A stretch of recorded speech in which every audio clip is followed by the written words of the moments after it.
这是我最后一天在墨尔本了，取车办公室这里拿到了提车的文件，租到了一辆车况保养都非常好的车型。现在就正式开启20天的自驾旅行。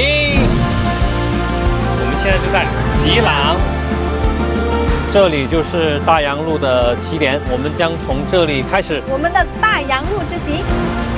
有人说，没有去过大洋路就不算真正到过澳洲。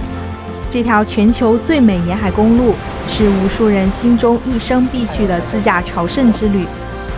它蜿蜒近300公里，是一段浓缩了极致风光的海陆传奇。这个雨林是恐龙时期就开始。经过2天的行程，我们终于将大洋路的震撼与美丽完整地收进了镜头和记忆里。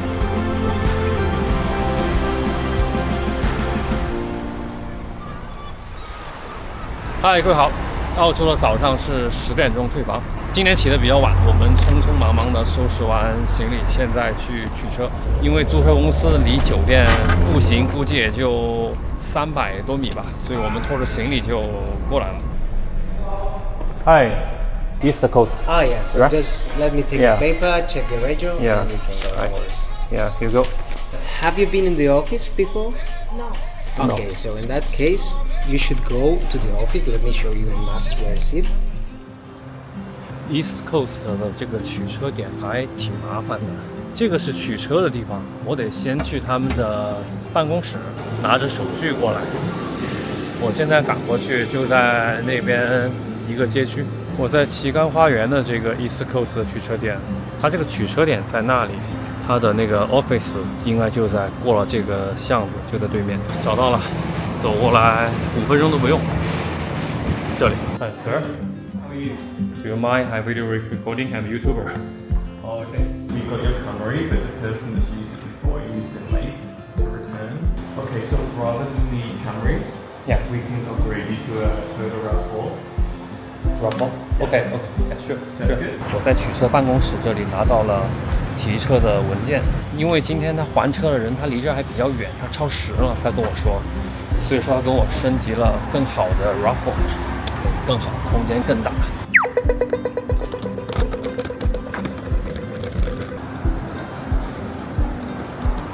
Hi, I got a paper. Okay, perfect. So FFAH, yeah. The hybrid car? Hi. OK, oh, perfect. 在我们开车之前仔细检查一下，刚才看有没有问题？没有问题，这个车还蛮新的，我觉得算是我们开这么多车算车最况比较好的了，车况比较好。去年在新西兰那个真是一言难尽。是。本来这个 SUV 它要贵不少钱的呢，一天要贵100多的，一两百的。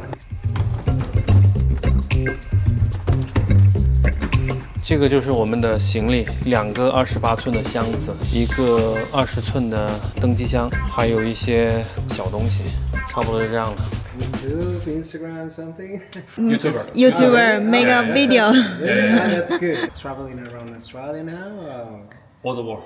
Oh, the world. Yeah. Oh, that's awesome. Yeah, Keep in nice. mind to go to Latin America too. Yeah, I'm Oh. from there, so Wow. go there. You're Argentina is my dream country. Then you should go, you know what, to Argentina, to the bottom, which is the name. César, ¿cuál es que es el nombre de la parte de abajo, la Patagonia? Patagonia, yeah. Wow. Yeah. My dream, Patagonia. Our yeah. dream. Yeah, our dream, yeah. Then you Wow, know what? the mountain is beautiful. It's awesome. Yeah, But yeah, yeah. if you go to Patagonia, you should consider to go all around South America in a trip, and it's awesome. South America is too far from China. It is actually. Yeah, I know. Tell me about it. I'm here. It's too far, but well, Okay. enjoy your trip, okay? Thank you. Thank you. Thanks for you. Thank you. See Thank you. Thank you for your service. 现在基本上全部都准备完毕，差不多出发了。Hi, sir. Have a toilet here? No. Okay. 我看你找厕所，我就知道你现在肯定很紧张。你一紧张就想找厕所。安适，要安适。去年在新西兰的时候，我拉安全带是从这边拉的，紧张吗？超级紧张。哎呀，抓了个寂寞。你看今年我适应一点，哎，安全带在这边。我觉得你现在要稍微再平复一下。我觉得不要刻意的去想，越想越紧张，都10几年老司机了。导航吉朗，我们现在出发。对，你懂我出去怎么转的？哎呦，搞错了，雨刮了。哎，导航咋没动啊？他为什么不车上朝北？右边。他为什么不给我提醒呢？我今天想他多给我提醒一点，他就给我搞成简洁模式了。还没到环岛呢，环岛是大 boss。这辆车可以啊，好看吗？好看，要不要看一下？现在这个人已经开始嘚瑟起来了。在高速公路上面开久了，适应了，也自然而然就这样。现在放松了吧？对，放松了，不会开始这样，就这样。开始好紧张，开始紧张是这样。开始隔50米就问我下个路口怎么走，怎么走。看到这个导航显示要开45公里，整个人都踏实了，放松了。我只要不进环岛，只要不拐弯，就没问题。我们今天真的运气非常的好，不仅租到了一辆这种车况保养都非常好的车型，然后新车，然后出来，我们刚刚来取车的时候天气还没这么好，一出来就是大晴天，真的很适合自驾去大洋路。吉朗，前面的方向就是吉朗，吉朗这个小镇是我们今天大洋路之行第1站的重点要玩的地方。晚上我们会住在阿波罗湾。我们准备在前面2公里的地方下去吃饭。我好像看到前面有个 Burger King。这边因为那个 Burger King 已经被别的店给用了，当时就把这个名字给改成了 Hungry Jacks。这个服务区人超级多，都是周末出来玩的。好 ，OK， 停好车了，下车吃饭。因为今天是周末，吃饭的人非常的多。Thank you。大家来看一下啊，点了一个鸡肉沙拉，点了一个蔬菜卷，这顿多少钱？25刀。这几天没怎么吃蔬菜，纯素。它这个饼皮好香啊，咸咸的，咸口的，蛮好吃的。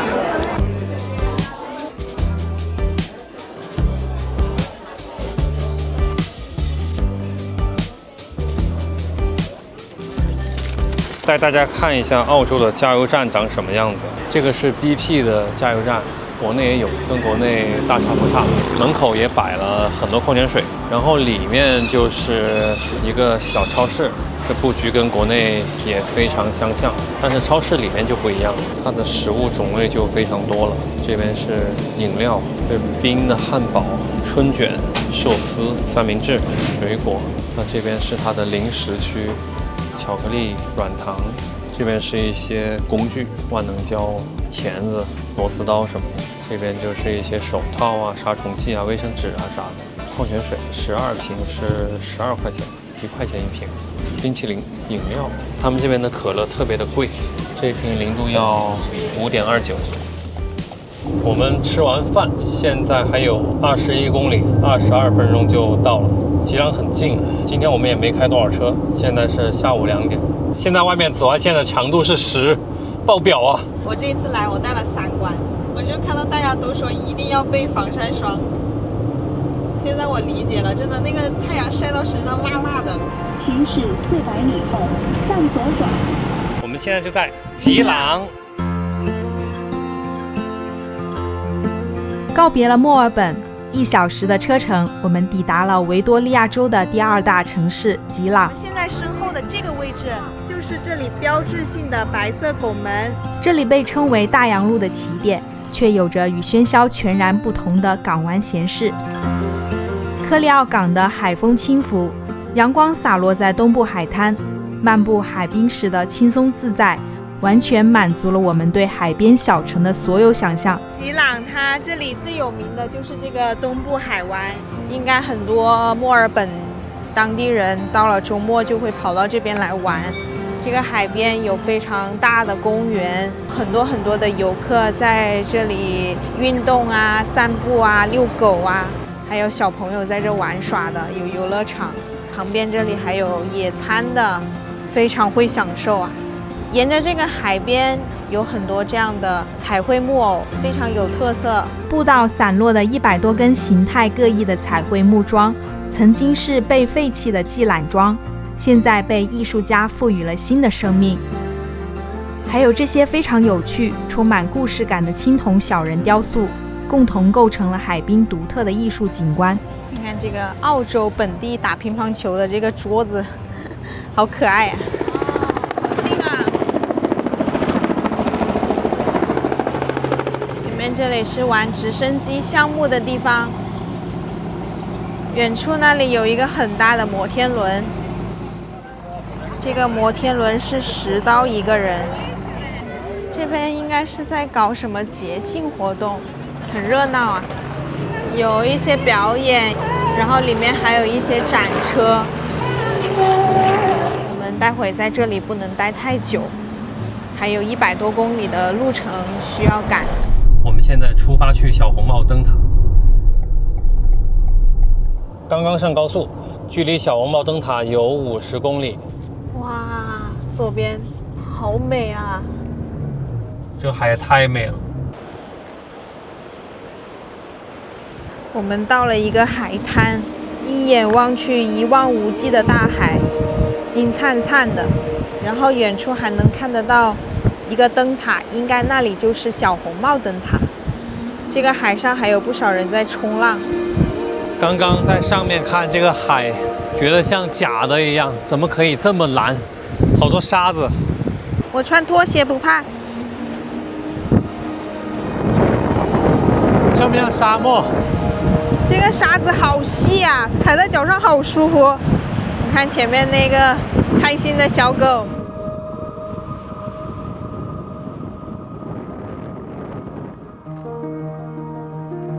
在途经安格尔西小镇的路边，我们意外发现了这片宝藏海滩。眼前几乎空旷无人，只有几个当地人陪着狗狗尽情嬉戏。脚下是细腻洁白的沙滩和轻柔的海浪声，远方标志性的小红帽灯塔在山崖上隐约可见。时间仿佛慢了下来，让我们享受这难得的静谧与自由。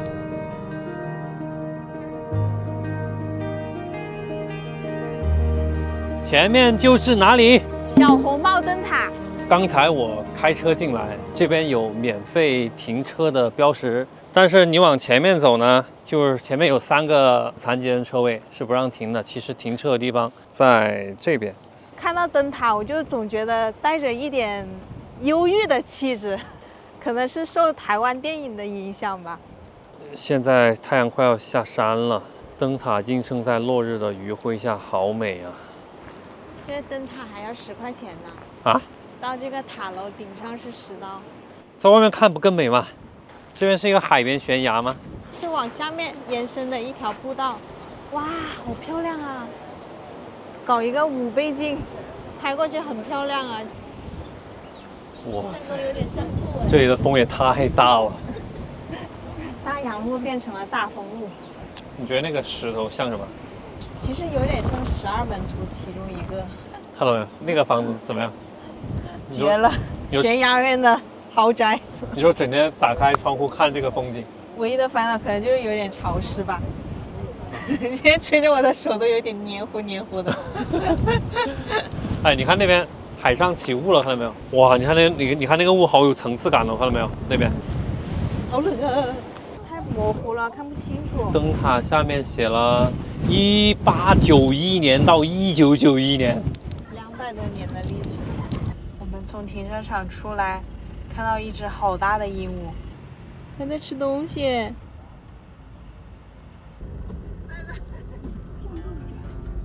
拜拜。好美呀！我去，那个真是美。住在这里真的这辈子还求什么？没什么烦恼。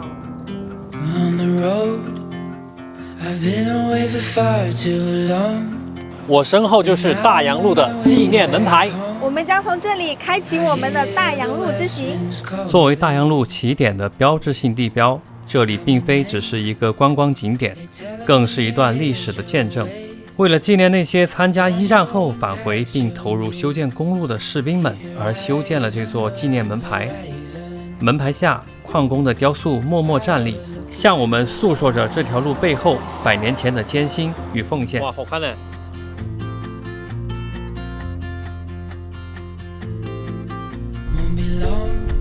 穿过这道门，我们正式进入了大洋路的核心路段。道路开始变得起伏蜿蜒，海景在面前逐渐开阔。左边是笔直入海的悬崖峭壁，右边是植被茂密的原始森林。这种山海交错的景观是大洋路独特的地质魅力。晚上蓝天啊！手握方向盘，转过每一个弯角都是风景。自驾的自由与快感在这里得到了最完美的体现。当道路从海岸穿入密林，路边出现了成群的白色凤头鹦鹉。它们是澳洲的独有生物，也是将软萌外形与导弹属性焊在身上的鸟界活宝，让人又爱又恨。此时天色渐暗，为了准备接下来的补给，我们必须趁打烊前，在沿途的小镇短暂停留采购。我们两个刚刚从大洋路纪念牌开到了洛恩小镇，离我们今晚要住的地方还有50公里。我们先在洛恩小镇的 Foodworks 这里采购一下。这路上的超市都特别少，也是9点关门，现在8点了，赶紧买。拿个这个吧，这个沙拉6块5，买一盒吧，一样的，都是6.99，哎，2块9毛9这个。山海青，可以，就买这个吧。我觉得我们出国最后真的是还是回归于方便面。拜拜 ，Thank you， 拜拜。这树上嘎嘎嘎叫的都是鹦鹉，听到没有？向东北方向。我去，10点钟到。要快点啊！天哪，赶紧走吧，我实在是太饿了。每天都搞得太晚了。现在9点钟了，你看天还这样，就搞得我们一点时间观念都没有了。对，自驾旅行就是这样子，看到好看的地方吧，又想多玩一下，多拍一下，时间不知不觉就这样过了。会享受啊这边。之前在计划来澳洲的时候，看小红书，无数人都说不要开夜车，不要开夜车，所以说之前计划每天就开个100-200公里。今天确实是开100多公里，但是现在开到了晚上9点，跑不掉的。这个大家说不要开夜车，肯定是前人已经开过无数的夜车了，才会提醒我们不要开夜车。还有霞光，这个太顽强了。大家以后有机会来大洋路自驾的话，还是尽量早一点。这边如果说夏天来的话，现在这个点到都还 OK 啊。如果说再晚一点，10点钟，那肯定是不行了。大洋路非常窄，而且弯弯绕绕特别多，还是一定要小心的。向右转。右转。这个城镇好热闹啊！您的目的地在右侧。到了。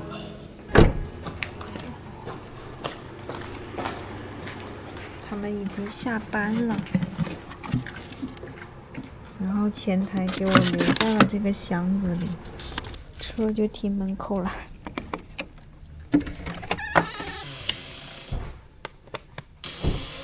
因为我订的时候只剩下这个2张床的房型，还有一个是 SPA 的房型，是50多平的，特别大，它的价格肯定也会比较贵一点，所以我就选了这个，也还不错。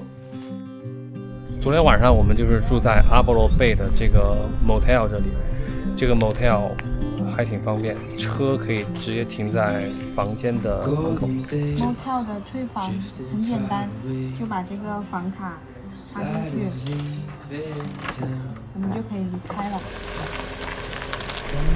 现在天气不是很好，看12门图，这个天气有点糟糕，不知道下午会不会出太阳。希望老天给一个惊喜。我们沿着这条路一直往山上走，是一个 viewpoint， 可以鸟瞰整个阿波罗湾。到，我觉得到去一看就是中国式造车。主要是我们行李太多了。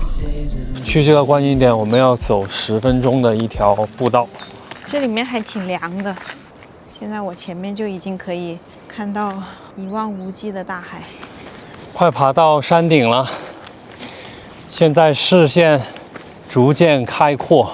要是给点阳光就更好了。到了吧？到了。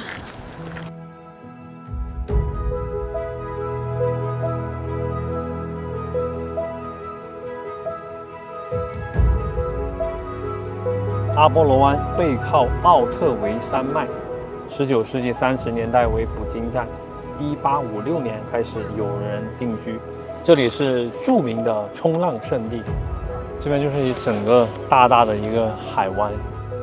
马瑞纳观景台是阿波罗湾的制高点，站在山顶可以将整个小镇的布局、月牙般的海岸线以及背后奥特威山脉的壮丽景色尽收眼底。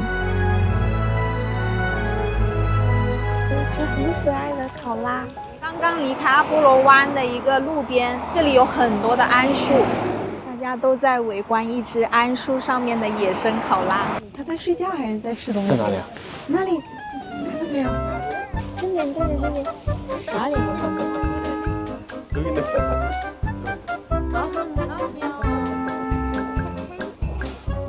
对面这个树上也有一只，这个是我们第一次在路上看到野生动物，还没看到袋鼠呢，很期待。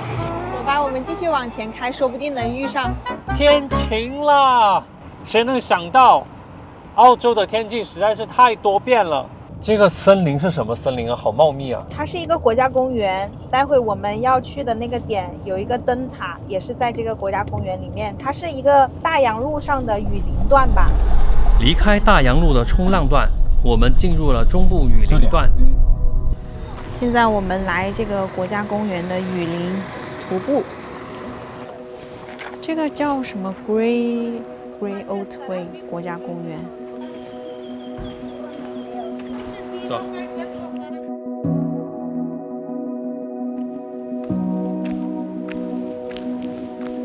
这些树都一眼望不到头，好高，超粗的一棵树。我看那个介绍说，这个雨林是恐龙时期就开始存在了。哇，你看这个没有？这个植物一看就是不一般啊，蕨类植物，远古时期的植物，这是恐龙的饲料啊，好漂亮哦！你看这地上的这些影子，好神奇啊！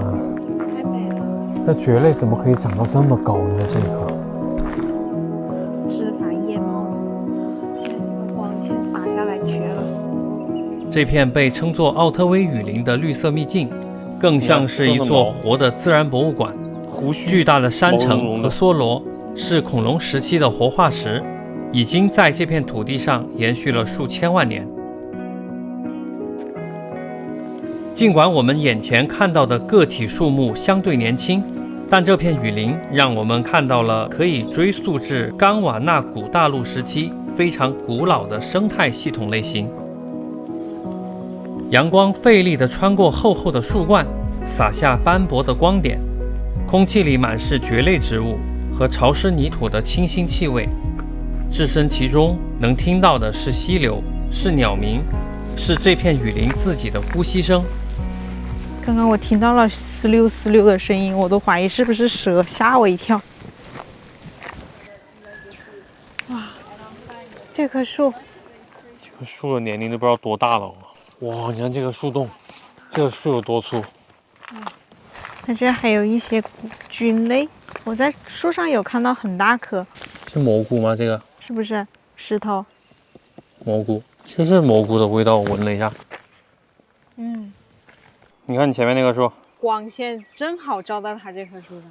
树王啊，那个是。这个树有多少米？起码至少有50米吧，太高了。我感觉有10几层高楼那么高。到啦！出来啊！哦，一个路，刚好从那边进，从这里出，正好一个半圆环。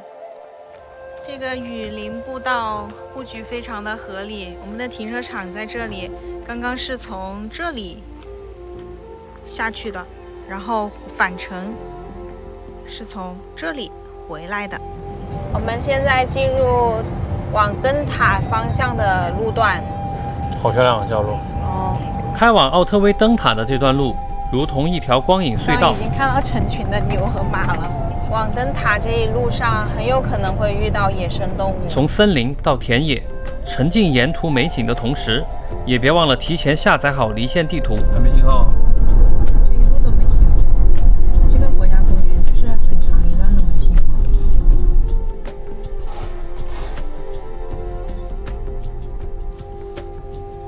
这买票吗？这里？考虑到灯塔的参观门票和紧张的停车位，徒步往返也会耗费大量的时间。我们决定放弃这里，把最充裕的时间留给后面压轴的沉船海岸段。再去12门徒沿的这一段大洋路好难开啊，这路都是弯弯绕绕的，开出了头文字 D 的感觉。秋名山炮山。是啊，现在我们到12门徒了。这个是大洋路最热门的景点，也是游客最集中的地方。在这个入口这里就提示了要小心毒蛇。头顶已经感觉到苍蝇了。都说大洋路夏天是大鹰路，就是苍蝇特别多。看到没有？远处。哇，这里就是12使徒岩。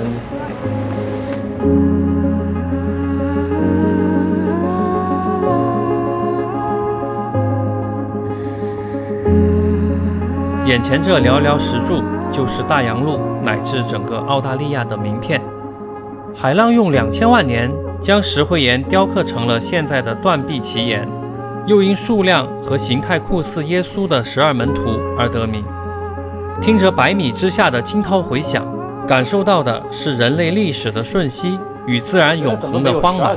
现在只有7个了。哦，这12个现在吹倒了5个，还剩下7个。所以说，凡事要赶早，在它还没有再少的情况下，把它给都看了。啊，我觉得大自然实在是太神奇了。它为什么可以让石头可以像一个雕塑一样竖立在这里呢？看到这个风了没有？我感觉人都要吹起来了。你看它的头发。我的头发，我都不敢披头发。我都把头发扎起来了。你估计是今天带脚架第1人，没有人拿那么高的脚架过来。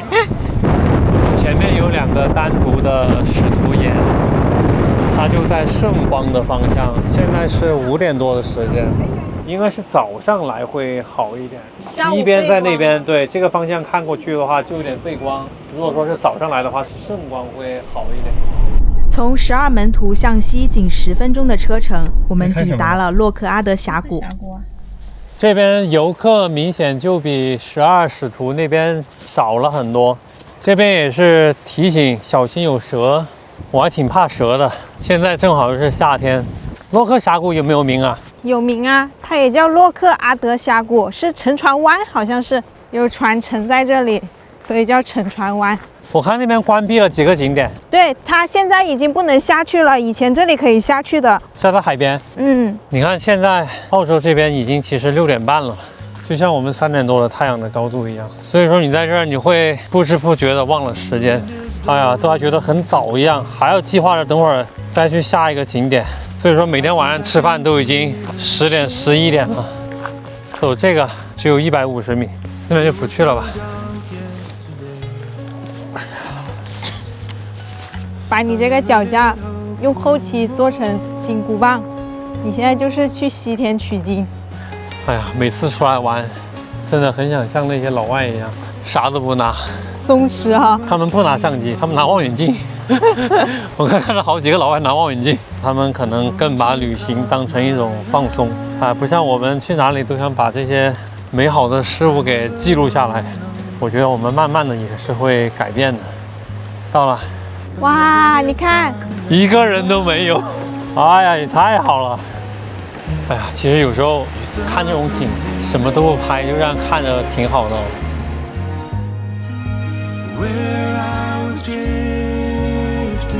这座以沉船洛克阿德号命名的壮丽峡谷，是沉船海岸最悲壮的历史。哇，你看这里，看这里，风情了。伦敦桥肯定是沿着这条悬崖走的。再往前，便是同样充满故事的伦敦桥。我们现在来到了伦敦桥，过了坎贝尔港就到了这个伦敦桥。曾经与海岸相连的拱门，如今被海浪带走，只留下这座孤独的断桥，在滔天白浪的映衬下，显得格外苍凉与壮美。海浪，如果说冲浪爱好者在这肯定很爽。这个绝对不适合冲浪，这个浪有点太恐怖了。你看它这些景点，不是殉难者湾就是沉船湾，肯定是太凶险了。其实现在已经是晚上7点半了，但是太阳还是在那里好高好高。你现在完全都不觉得到点要吃饭了，但是身体在警告我，已经有一些疲惫了，该休息了。今天就看完最后这一个景点，就准备回去睡觉了，不能再像前2天这么干了。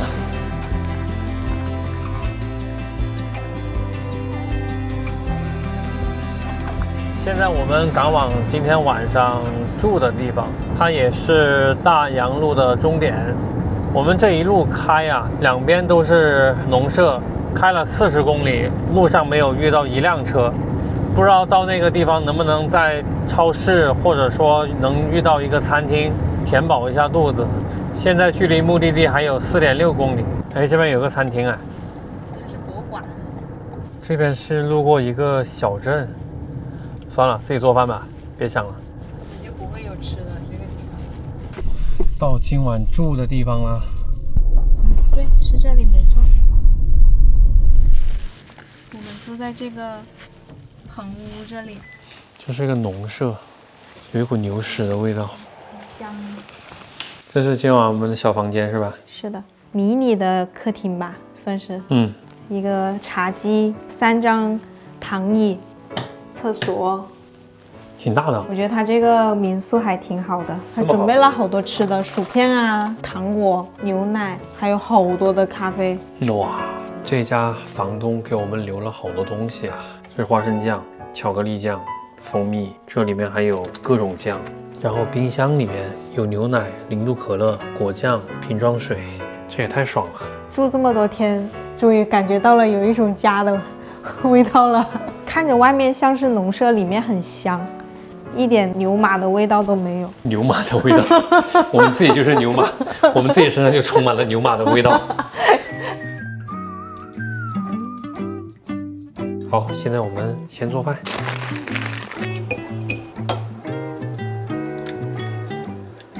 我觉得昨天吃的面，我觉得好好吃。我也觉得好好吃，真的，我觉得美味极了。哎，主要是我们每天一玩到9点10点，今天最早8点半，我们经过所有的小镇，真的是没有一家饭店是开门的，只有吃方便面。下面切一下那天在维妈市场买的牛油果，这牛油果也太大了，哇塞！你看这种品质。体验到了没有？没有经过海运的味道。我去，哇，好轻啊！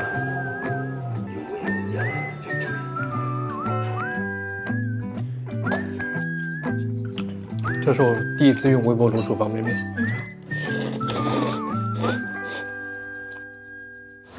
好多袋鼠！我去看到袋鼠啦！驶过大洋路的壮丽，我们的旅程还在继续。